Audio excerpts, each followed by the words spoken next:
How y'all doing? How y'all doing? This is Alvin from Trying Success on the Old Fashioned Health Network. Good health inside and out. I have my favorite guest of all time on the show today, my cousin. Hi. An amazing real estate agent over in Alabama that's just racking up. You sell a house at least once a week. Stop it. Stop it. That's my goal. So how has the new year been treating you so far in the real estate business? It's already been, 3 weeks into the real estate business? How is it looking so far? Honestly, like in real estate, our business, we counted 90 days out. So we started our new year last year. So we've been working on January for a while. Okay. But it's been good. You know, it's the beginning of the year. There are so many motivated buyers. They're like, okay, it's a new year, new home. Now is the time that a lot of people are actually thinking about buying and actually taking steps towards doing so. Okay, so with it being the new year, everybody spent a lot of money already prior to the new year for the holiday season and all that kind of good thing. And before I actually get into that, I need them to know who you are. So, I'm kind of putting the horse before the car because I'm so excited about interviewing my cousin once again. So first tell them who you are and what you do and where you sell real estate.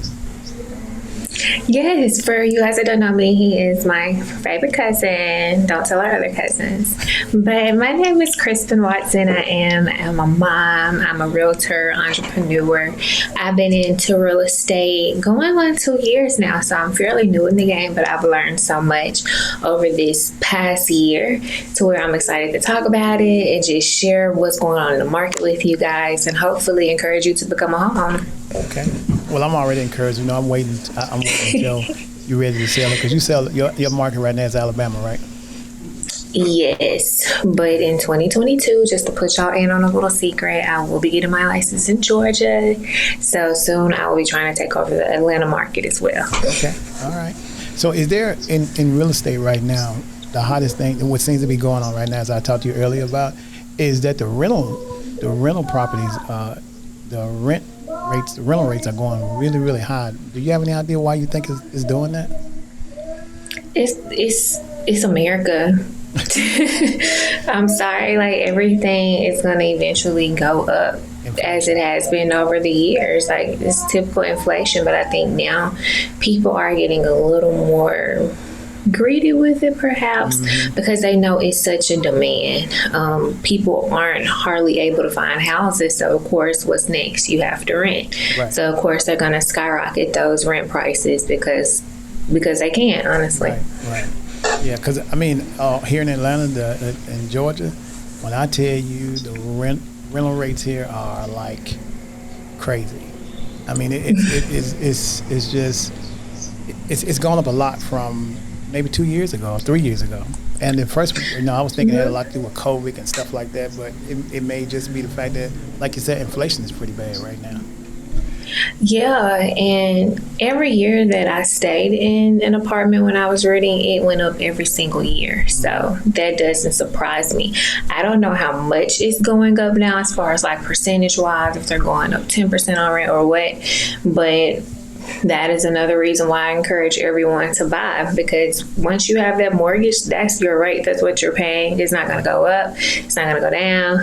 You know what you're in for the next 30 or 15 years, however long you want to finance your home for.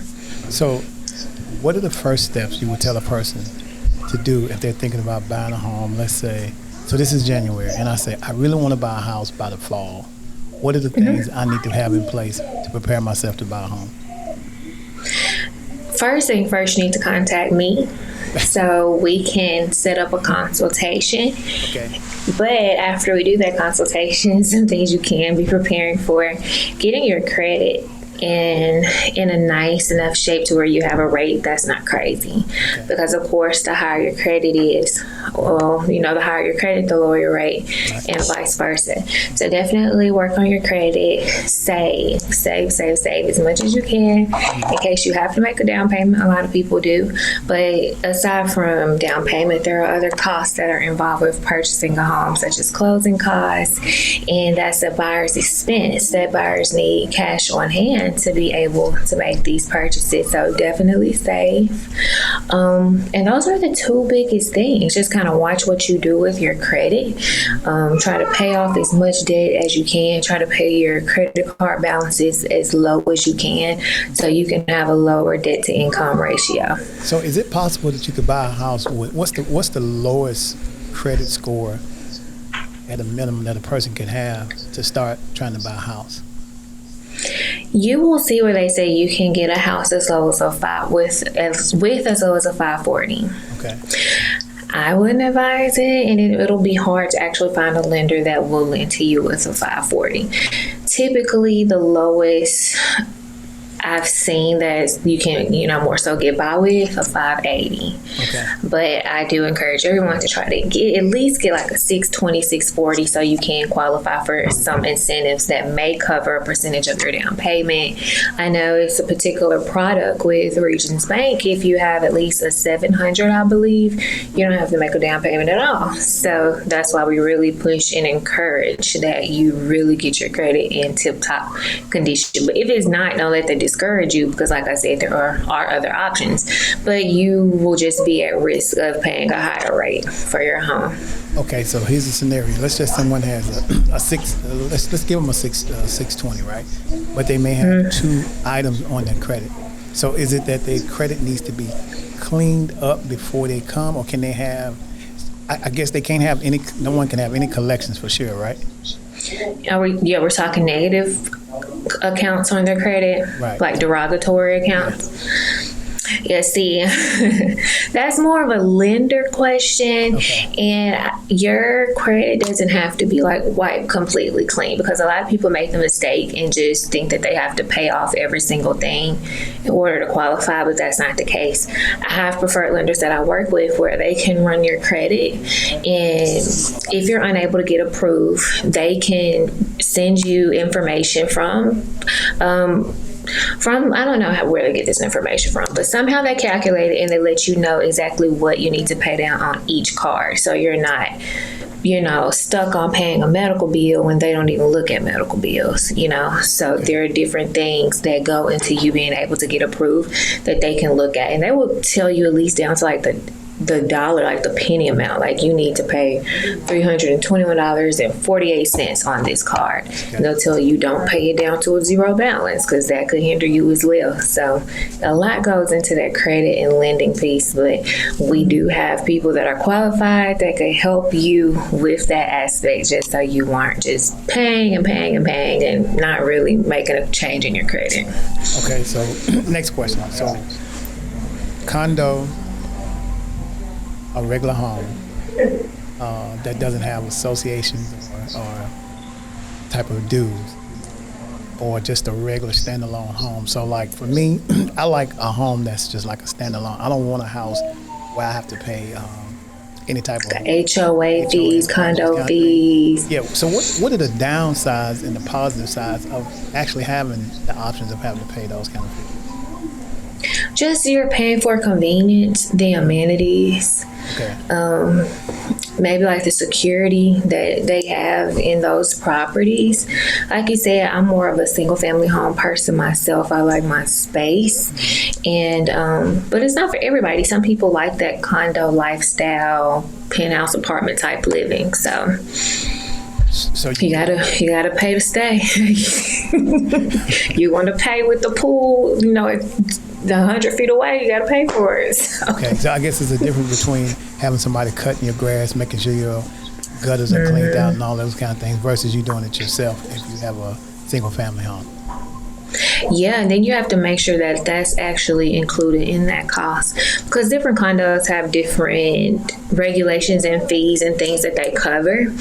Same goes with townhouses and things like that. Some HOA fees they cover doing the lawn work, but some of them don't. So it depends. And some of the pros, I would say definitely the amenities, like I mentioned before.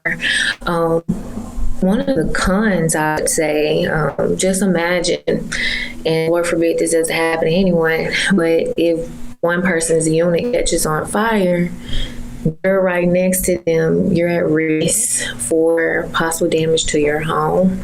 And honestly, just those fees that you have to pay yearly, and there's no way around them. So you can choose not to pay them, but they'll put a lien on your property. So.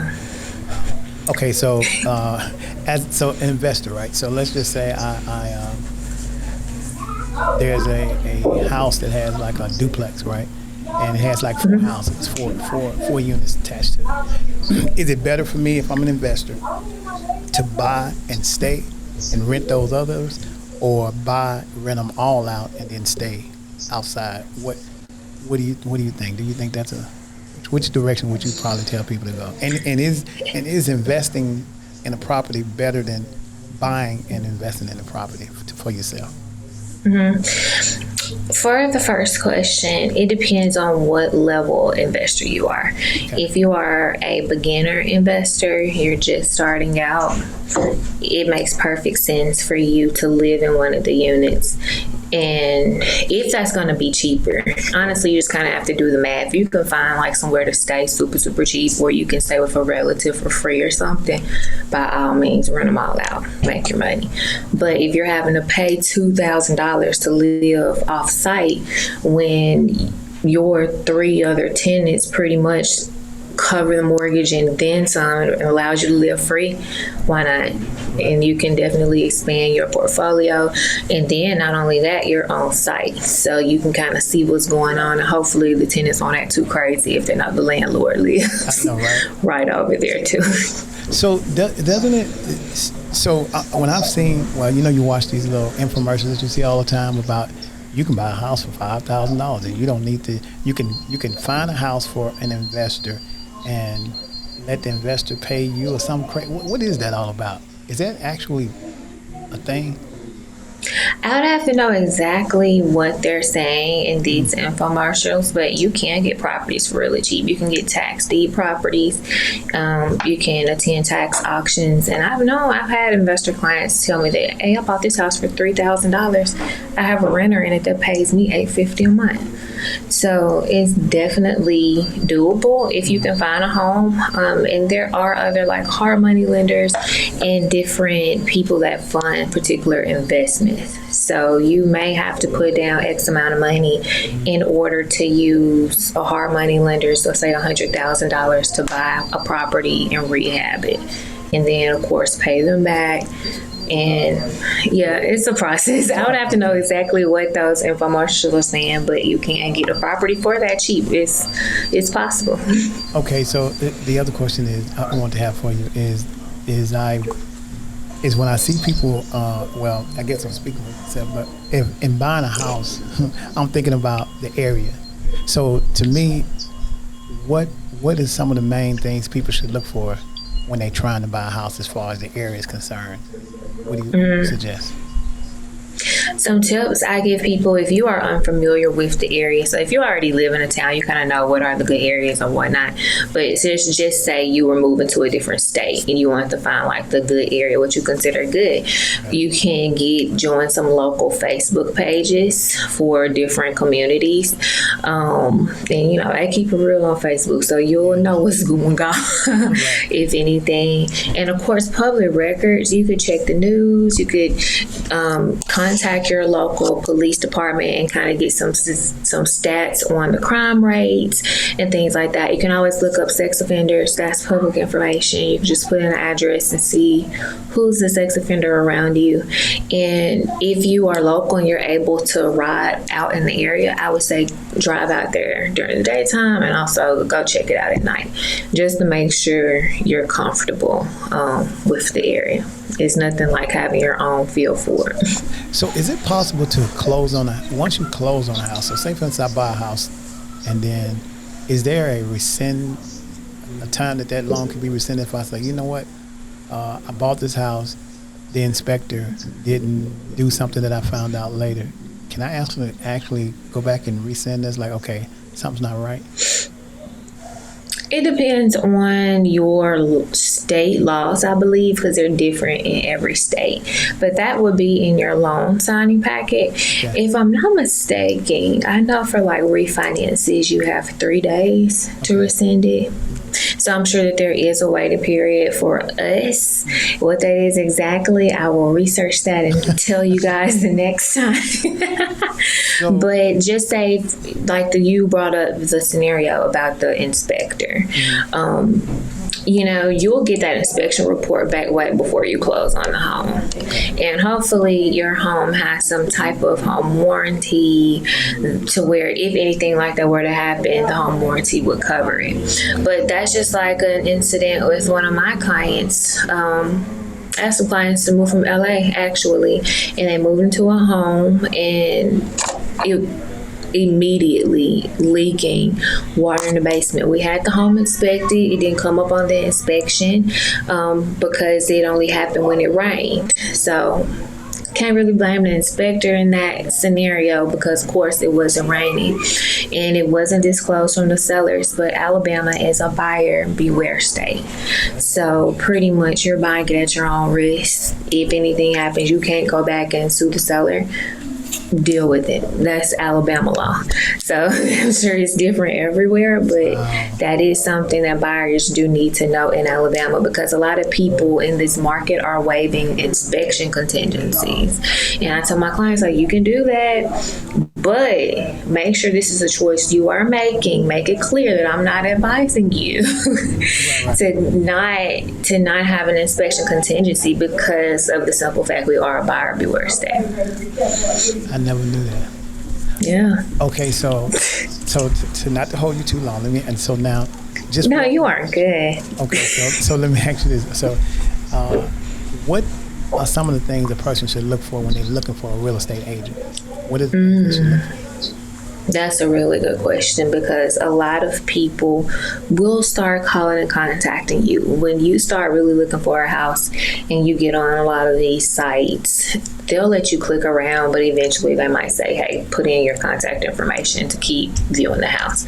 And once you do that, people are going to automatically start calling you. So you want to make sure it's somebody that you trust, someone that you feel comfortable with and feel like they know what they're talking about and they actually walk you through the process. I personally will do a one-on-one consultation with my clients, and I've got several clients that had talked to another realtor before me, but they said, hey, no one else walked us through this like you did. So look for someone that seems diligent, that doesn't mind communicating with you on the phone, because you want to be able to talk to this person and not just, talk via text, unless that's your preferred method of communication. Okay. All right. I see we got Granny in the background. I'm like, it's me being a mom. That's okay. I think I might have lost her sound. Okay, you muted. It was me. It was me talking to my kids. Sorry, you guys. Okay, so again, you were saying make sure the person is diligent about doing their homework to make sure that you're getting the best agent you can possibly get, right? Yes, because this is a very big purchase, and you're spending a lot of money. Right. And it should be a fun process. It shouldn't be something that you have to chase them down. I should be providing my clients with information before they even have to come and ask me. Right. Is how I feel. So just someone that's going to really communicate and get the job done and represent you and have your best interests at heart. A lot of times when people buy a house, you think about, how much money is the real estate agent going to make?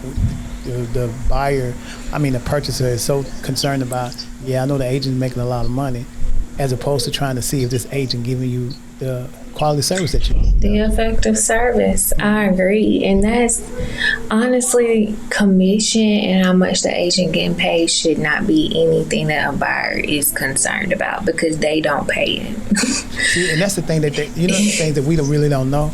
As a buyer, it's like, this coming out of my pocket. But the price of that house and everything is already set. Is that correct? All that's already set, and the fees and everything? Those fees are set, and we get paid by sellers. So the seller of the home pays us for bringing them the buyer. So that's a seller's expense. You may have, of course, there may be different like small fees that a buyer would have to pay, but as far as like a commission, a percentage, that's paid by the seller. But I do have buyers that are pretty concerned about that, and I just have to say, because we get that mixed up with the car sales. You can get a lot of commission off of this particular thing, but in your case, the seller of the house is paying. You know what I'm saying? As opposed to you buying that car, you getting commission off that car. You know what I'm saying? The seller's getting commission off the car. So I guess it's a little different. Okay, so this is my final question for real. Okay, I had a question about when you buy a house and people try to take shortcuts on different things that they don't want to pay for, like they don't want to pay for the inspection. Let me just waive the inspection. Let me waive the title search, or all those kind of things. What are some of the things you tell people they definitely don't need to try to take a shortcut on? The inspection, for sure. And also, I don't believe in paying over the appraised value. You have some clients in this competitive market, you just have to do what you have to do. But some people will say, hey, we'll take out the appraisal contingency. Meaning if this house, let's say the house is $250 and you offer $280 on it, you get it appraised for $250.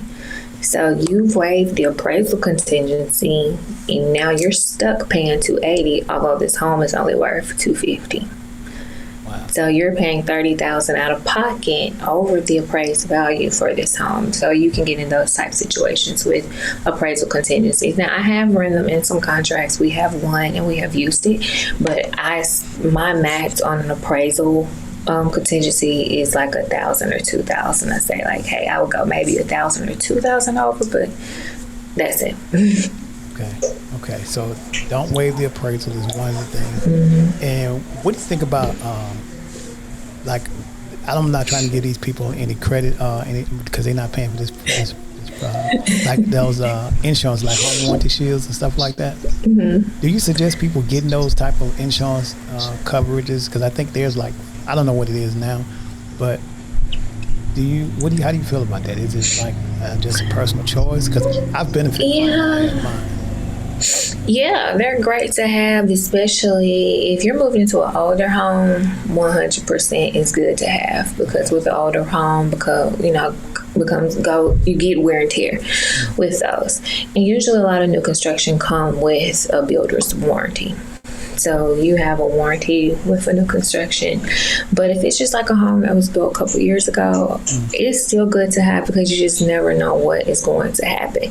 But I tell my clients, do not let that be a deal breaker, because a lot of times we ask the sellers to pay for the home warranty, and they will, and they don't usually have a problem with it. And I've been seeing them run about $600 a year. But if that's going to be the deal breaker, you can always pay for your own home warranty, just so you don't have to make that a determining factor. So they're good to have. It's a case by case scenario. I've never used mine at my house. Some people don't, but some people have stuff to break all the time. I know some people personally that have stuff to break all the time. So, but if you have a new home, then you don't necessarily have to worry about that, though, right? Yeah, I mean, if it's new construction, like I said, it comes with that warranty from the builder. So, but new construction homes, things break, things happen with those too. Okay. We're having shortage supplies, and to where one of my clients, they're getting like an HVAC system from Mexico, whereas it was being ordered from somewhere in the States before. So now my clients are like, are we sure about this? And I'm kind of thinking to myself too, like, okay, so is there like a warranty on this from Mexico if something happens? So. I think Mexico get a bad rap. They do, but it's just, it frightens people when you tell me like, oh yeah, we're getting your HVAC from Guatemala. Like, hold on. I know I said that was my last question, but I'm trying to get in all the questions I know people want to hear. When it comes to new construction and a property that's being built, it's not quite built yet, but they're in the process of building one. With the shortage of supplies and all those kind of things. What are some of the things people need to know if they're trying to encourage people to buy new construction right now with all of the things that's going on with getting supplies, or would you encourage them to get something that's already built? Me personally, I would encourage you to go to construction. That's just me. I like new things, but it only makes sense. I'm sorry, it's a lot going on in the office that I'm listening to. You're in the real estate office. We good. Right. But yeah, simply because that's just my personal preference. I don't have a pull either way, but just be aware that you may have to wait if there are a shortage in supplies, but you will definitely kind of know that going in. And they're telling you up front now, like, hey, if we're having problems getting windows, they're letting you know we're going to be like 6 months out. So, and the builders I've been working with, they're pretty good at keeping you updated on what's going on, what are we having trouble getting in, and so forth. So. Could you please tell these people how to get in contact with you? This is very good information, and I know people are going to be listening to this to try to figure out what they need to do to buy their next house after contact. Yeah. So give them the information on how they can reach you. You can contact me. I'm on social media at Krispin J. Watson. You can visit my website at soluxlife.com. That's SOLUXLIFE.com. I'm pretty active on social media. You can get in contact with me pretty easy on there. But I don't mind giving my direct phone number. You don't have to do that. Well, just contact me on social media and it will go from there. I had to think about it. Well, yeah, this is a safe podcast, but I just prefer you just let people reach you on social media. Yeah, that works. Just see if we can move to, personal phone level. So. Right. I appreciate you so very much. Thank you so much for being a part of Trying Success on the Old Fashioned Health Network. And, yes, thank you. Thank you so much for having me. I love your platform. If anybody is out there looking to buy or sell, or you have questions about the home buying process, definitely contact me and continue to keep doing what you're doing. I love it. I love every time I can come out here and bless your presence. Thank you so much. Have a good one. You too. Bye. All right.